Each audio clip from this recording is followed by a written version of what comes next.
Professor Tanner is a strong voice in current debates on the sociology of art and on cultural sociology. His empirical research on the history of art and art archaeology is based on an advanced theoretical approach, a synthesis of Pearsonian action theory with theories of art and other sociological paradigms like structuralism and pragmatism. For everyone who is interested in the sociology of art, I can recommend his reader, Sociology of Art, which appeared with Routledge in London. Now today we will hear his view on action theory and the future of the sociology of art. Welcome, Professor Tanner.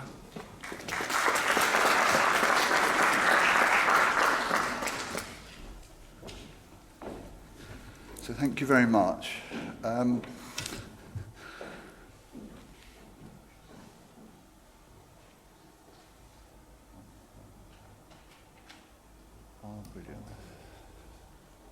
How do I go forwards and backwards with the...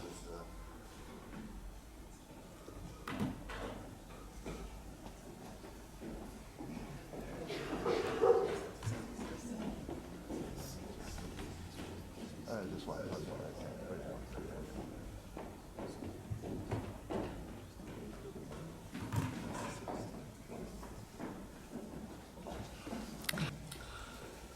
It's an honour to have been invited to speak to you today, but also slightly daunting, bearing in mind the very significant role that has been played in giving action theory a future by the individual whose career we are celebrating today. The monograph to which Professor Staubman's doctoral research gave rise, Die Kommunikation von Gefühlen, was the first and remains by far the best account of the structural significance of the expressive aesthetic dimension in the development of Parsons' action theory. His series, edited with Victor Lidd's, Studies in the Theory of Action, has provided a context for the development of new directions in the study of action theory, as well as bringing to light a series of seminal unpublished manuscripts from the Parsons archive, which have become a major stimulus to studies in the history and the systematics of action theory. Professor Staubman's 2022 monograph, Sociology in a New Key, takes theory of action in new directions through engagement with, and as appropriate, the integration of a wide range of classical and contemporary social theory, most notably Georg Simmel's formal sociology, the excision of which from early drafts of Parsons' seminal study of the structure of social action has long been a kind of conundrum for our understanding of Parsons' work. I should warn you, I'm not going to present today the kind of conceptually polished and theoretically integrated study that we think of as characteristic of the best work in action theory, and which is exemplified by Professor Staubman's own oeuvre. Instead, I want to take the opportunity offered by the title of our proceedings, Looking to the Future of Action Theory and of Sociology, to give a very rough sketch of a broad empirical research programme for an action theoretically informed sociology of art. I will describe what I see as the state of the field in the sociology of art, and some of the ways in which a sociology of art informed by Parsons' concept of art as expressive symbolism continues to offer superior theoretical foundations for the field. I will then sketch an account of what an action theoretic, evolutionary and comparative sociology of art might look like. This would not only counter the presentism and Eurocentrism of most work in the sociology of art, but might also have a significant payoff in clarifying both theoretically and empirically the nature of what has been called the expressive complex as the counterpart to the cognitive complex analysed in Parsons' study of the American university, and also of expressive revolutions, which Parsons in the same study saw as the counterpart to what he called the educational revolution associated with the institutionalization of higher education in 20th century America. One recent trend in the sociology of art has been the development of what we might, borrowing Jeffrey Alexander's terms, speak of as strong programs in the sociology of art. Earlier approaches, like the production of culture paradigm, saw art as merely an outcome of social forces, whether the structure of the art market or the organizational characteristics of the workshops or bureaucracies which produced art. Similarly, Bourdieu and DiMaggio's critical sociologies interpreted art museums and art consumption as simply mechanisms for the reproduction of status hierarchies, whose real economic class basis lay elsewhere. By contrast, what has been called by Eduardo de la Fuente the new sociology of art emphasizes the irreducibility of art to its social context and seeks to address its specific material agency. Fernandez Dominguez Rubio, for example, and Albena Yaneva, you can see the slides, have both explored the morphogenetic processes through which works of avant-garde art are realized, emphasizing the level of material practice, chalk and adhesive paper on a wooden floor in Yaneva's study of a Bruegel installation, earth, rock and bulldozers in Rubio's account of Robert Smithson's spiral jetty. Tia de Nora has also interested on the material agency of art in the context of its consumption, looking at how specific musical forms can be used to shape social action, whether purchasing behavior in women's clothing stores or romantic dinners à deux. Both these production and reception-oriented approaches in the new sociology of art focus heavily on the artwork itself, which had been black-boxed in earlier approaches, and they are particularly heavily influenced by micro-sociological and interactionist approaches, notably ethnomethodology and actor-network theory. In most respects, these new approaches seem to me entirely welcome, but the reliance on ethnomethodology and actor-network theory sometimes brings with it a kind of empiricism in the conceptualization of culture,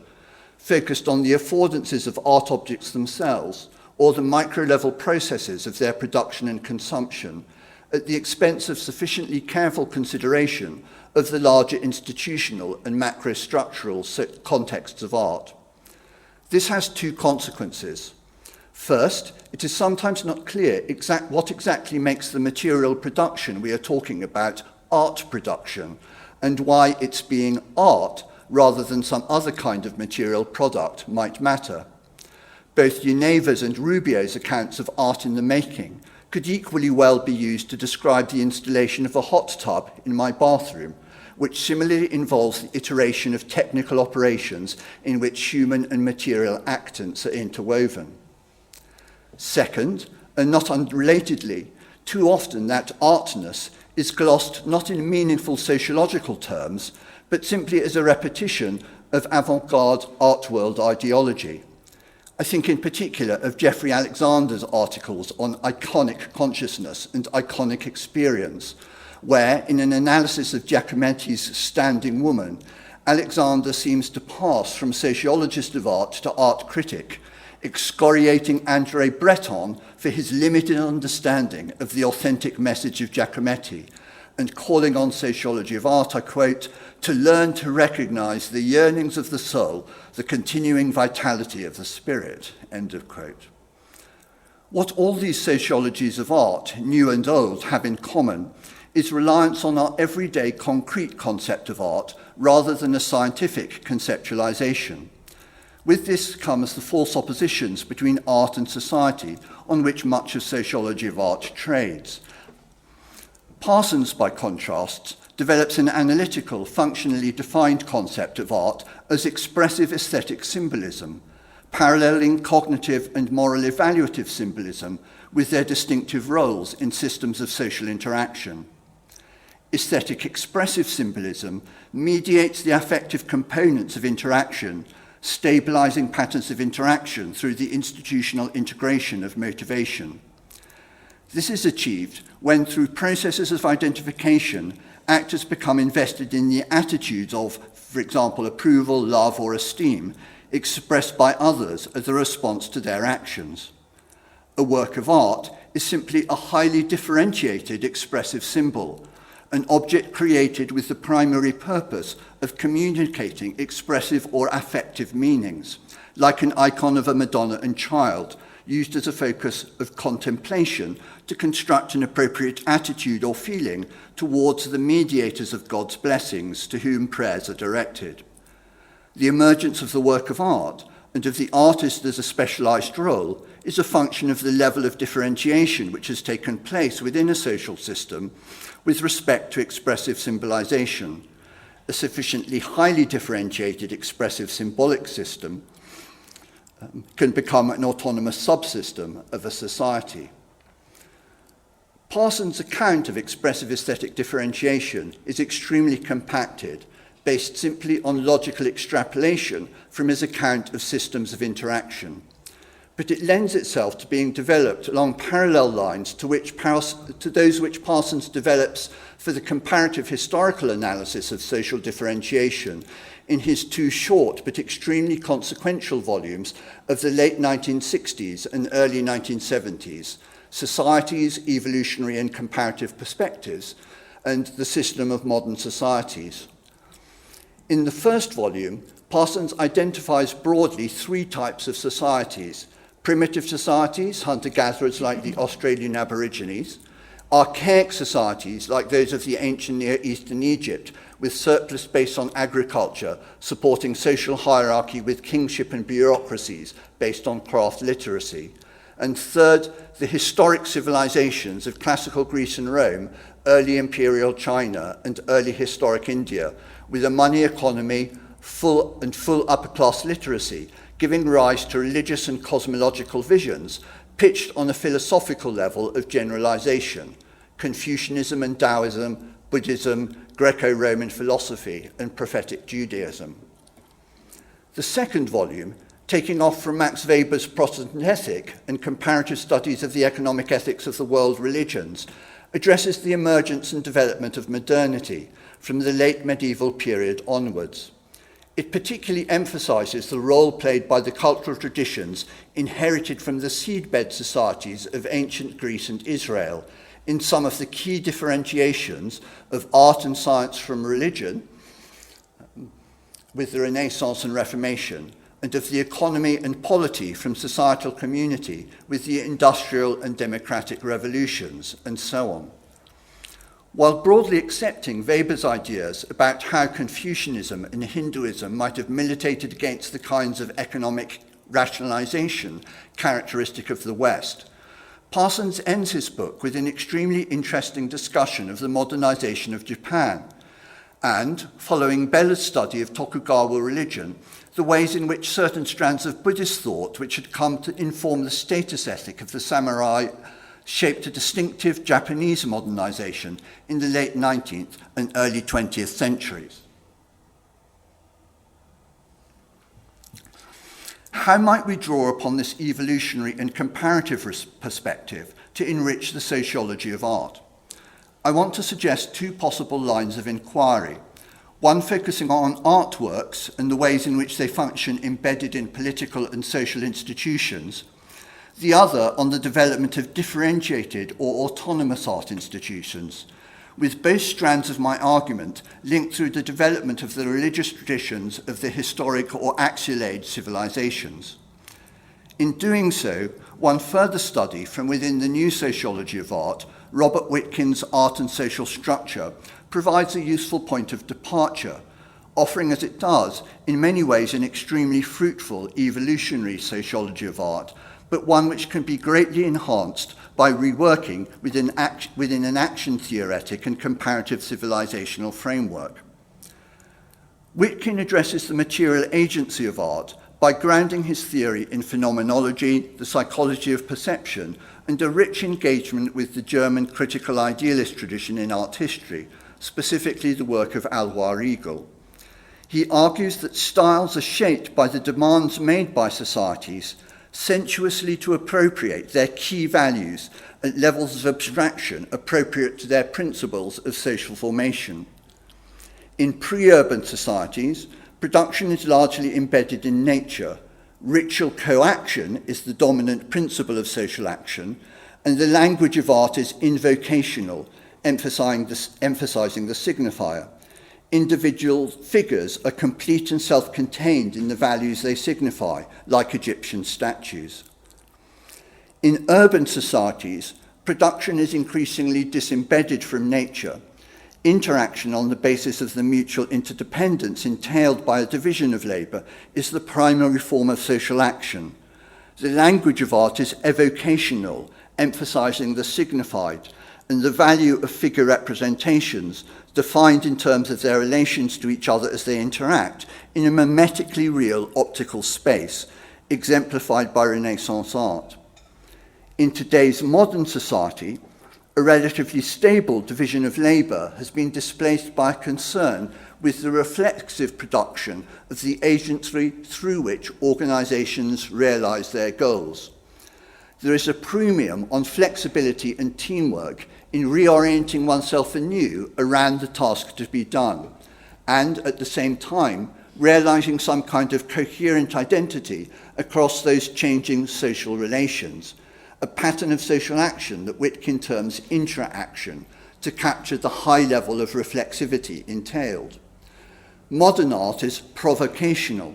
concerned less with the signifier or the signified than the signifying process, as exemplified by the paintings of Cézanne, which explore the experience of seeing, the visual construction of the object world, line, shape, and colour disarticulated from each other in order to make visible their specific roles in the construction of the visual world. There is much to like about Witkin's approach, but its somewhat Hegelian and Eurocentric perspective has led to it being neglected in the sociology of art. By comparison with Parsons' scheme, Witkin's evolutionary framework is also extremely compacted, with just 3 stages: pre-urban, Renaissance urban, and modern. It collapses into a single pre-urban stage, what in Parsons' scheme are 3 separate stages: the hunter-gatherers of primitive societies, the early urban and state civilizations of the ancient Near East and Egypt, and the historic empires and civilizations of Greece, Rome, China, and India. It is also much too compacted in the way it articulates exactly what art does, as a functionally specific strand of culture. Witkin links art and social structure in terms of what he describes as semiotic and functional necessity, namely that the structuring principles of art styles should be pitched at the same level of abstraction as the structuring principles which inform social relations, in order that they give viewers of those works adequate means to sensuously think through those social relations.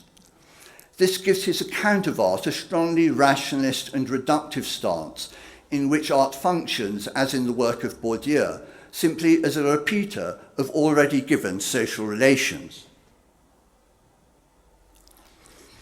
How can we transform this approach if we rethink it through the conceptual frameworks offered by Parsons? Many of the features of what Witkin calls Renaissance style and society are anticipated by classical Greece. The development of city-based craft production with the marked division of labour and forms of mutual interdependency, which according to Witkin give rise to a predominance of interaction as the primary form of social action and perceptual realist forms of art. Classical Greece is, of course, one of the historical axial age civilizations identified by Parsons. Late Warring States and early imperial China was also characterized by a similar set of social and cultural transformations, including the development of a cosmological vision associated with a cultural elite, the Confucian literati, who were the counterparts of the philosophers of ancient Greece. As Witkin would predict, we find a parallel set of transformations in the stylistic languages of these 2 civilizations, notably the development of narrative art depicting real interactions rather than ritual coaction, characteristic of the figures of art of both traditions in earlier periods. This is realized through figures represented in 3 quarters, allowing mutual gaze expressions, so kind of lower 2 images in the slide. and entailing the development of a three-dimensional pictorial space. Further, we see the development of a much more differentiated iconography of facial and gestural expression, implying thought and reflection on the part of the characters depicted. In both cases, we also see the development of a practice of portraiture and an institution of honorific portraiture, linked to changing conceptions of the individual and their roles in relation to a larger social and political order. Cutting across these institutional and stylistic parallels, however, there are important differences, which can be explained by their distinctive cosmological visions of the hegemonic elites in each society and by the distinctive characteristics of political organization. In classical Greece, a geometrical vision of equality and proportionality informed both the construction of the political sphere and the development of art as an institution and cultural practice. The ideal citizen, as figured in portrait images like those of Polyclitus Spearbearer or the stelae of Chaeredemus and Lycias, was depicted in terms of a rigorously mathematical set of symmetries and with a balanced contrapposto held to embody ideas of health and of self-control, sophrosine, and good order, eutaxia, thought appropriate to the ideal citizen in the context both of the hoplite phalanx and of democratic debate in the assembly. The focus of both the narrative art and of portraits of early imperial China was the Confucian official class, and in particular relations of super and subordination within the structures of government, most notably of all between officials and the emperor. The cosmology which informed both political relations and relations between the world of man and the larger cosmos focused on ideas of harmonious and accommodative adaptation of individuals to their environment, exemplified in a political context by the text of Xu Gan on the screen, and also by the set of painted portraits shown here of junior officials bowing to their subordinate, a senior government official, and in this context, the occupant of a tomb, in a painting which seems to parallel those characteristic of the main reception halls of imperial palaces, where the portraits would be of similar worthy officials, but the focus of their bowing, the emperor. I appreciate that this is a grotesquely simplified account of these materials, but I hope you can see the theoretical logic of the analysis and what reworking Whitcomb's programme in action-theoretic terms can bring to the sociology of art.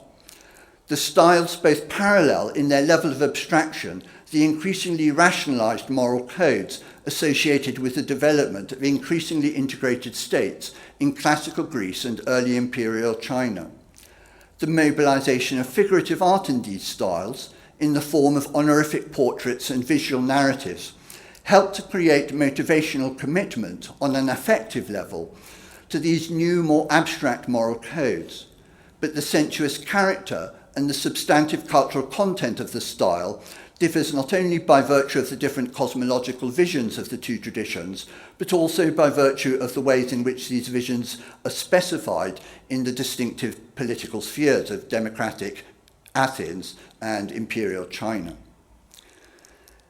These axial age developments in Greece and China have a wider importance for a comparative civilizational sociology of art. The art theory and criticism, which was a concomitant of the development of perceptual realist art in early Greece and China, ultimately gave rise to the only two independently invented traditions of art history writing in world culture. And alongside the practice of art history, many of the features of an institutionalized high culture that we associate with the modern West, a culture of viewing characterized by specifically artistic competencies, such as an extensive formal aesthetic vocabulary and a preoccupation with connoisseurship and the knowledge of individual artists' names, and so on. I've written elsewhere of the interweaving of Greek and Christian thematics in modern Western high culture, and do not wish to repeat myself here beyond reiterating the ways in which Greek ideas of rationality informed the Renaissance differentiation of art from religion and the professionalization of art in art academies, and also the way that such cultural concepts of the artist as creator or the notion of a love of art owe much to the ways in which Christian theology inflected processes of artistic differentiation in the West from the Renaissance until today. Modern high cultural institutions and the cultural discourses associated with them are not simply a cultural epiphenomenon of social forces of structural differentiation and class hierarchy, as Bourdieu's account of the autonomization of the artistic field might suggest. In terms of Parsons' Agel scheme, institutions such as art museums and the art market are anchored primarily in the pattern maintenance dimension of the social system, the cultural fiduciary system. As Professor Staudman discusses in his new book, this is a zone of the interpenetration of the social system with culture. It is about structures and processes in interaction systems related to culture in such a way that they are responsible for its preservation and further development. This requires a bond, a commitment to cultural values. Staudman mentions examples such as the Hippocratic Oath in the medical profession or honour codes for university students. Similar commitments are entailed in the concept of the moral rights of artists, whereby, among other protections, contracts made by artists to produce work are not legally enforceable in the same way as other contracts. Lack of inspiration is held a normal risk of a contract for creation, which is reasonably foreseen by both parties, and no damages may be had for non-performance on this ground. Similarly, in the expectations placed on the staff and trustees of museums in relation to the care for and preservation of their collections, and indeed the making available of the cultural wealth of these institutions to a broader public, all framed within ideas about the love of art.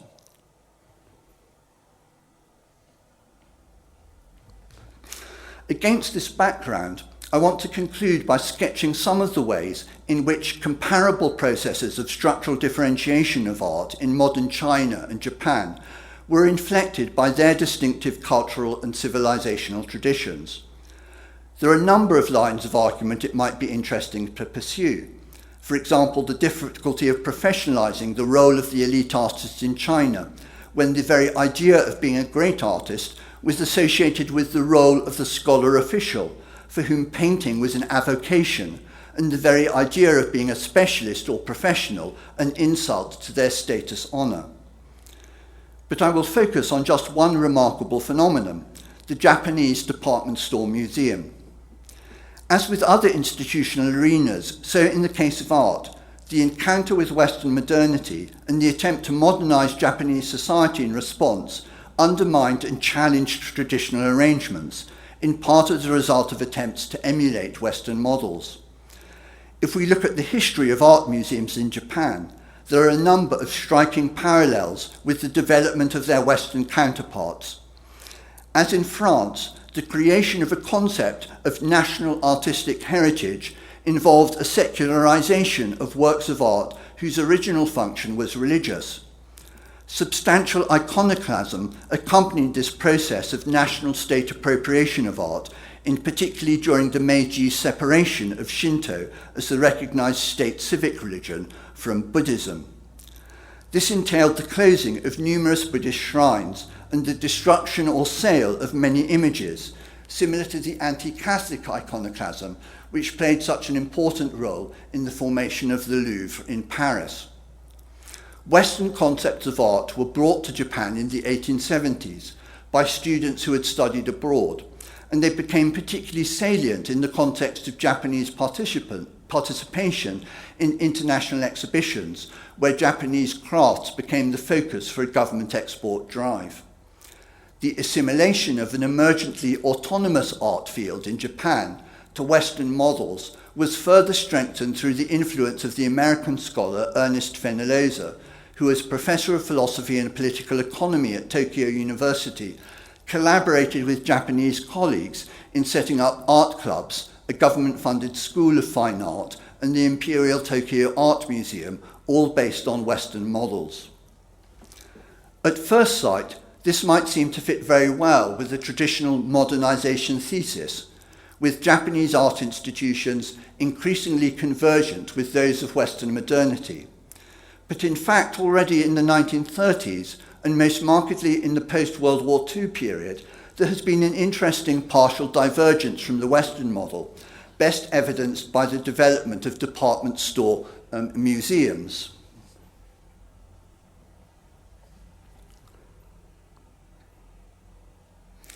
The majority of the major art exhibitions in Japan, those that would have been the equivalent of shows at the National Gallery in London or in the Metropolitan in New York, have since the 1970s and up until relatively recently been held not in public museums, but in museums opened by and normally physically inside the leading department stores, Seibu, Mitsukoshi, Takashimiya, and so on. Many of these museums have fully qualified curatorial and exhibition staff, some of them having received their training through long-term internships at major Western museums, and they are correspondingly registered as museums according to the standards of the appropriate international associations. This is, of course, a very good indicator of the fiduciary role of these institutions, and rather cuts against the ways in which we would normally think of department stores as simply economically rational, money-making enterprises, their primary responsibility to their shareholders' bank accounts. How to explain this distinctive institutional pattern? Why do the department stores invest funds in these activities which are not on the face of it profit-oriented? And why are art enthusiasts willing to accept these bastions of modern commerce as the proper setting for uplifting aesthetic experiences? On one level, the story goes back to an indigenous tradition of temporary and often travelling exhibitions known as kaicho, when temples exhibited their treasures as a way of raising funds.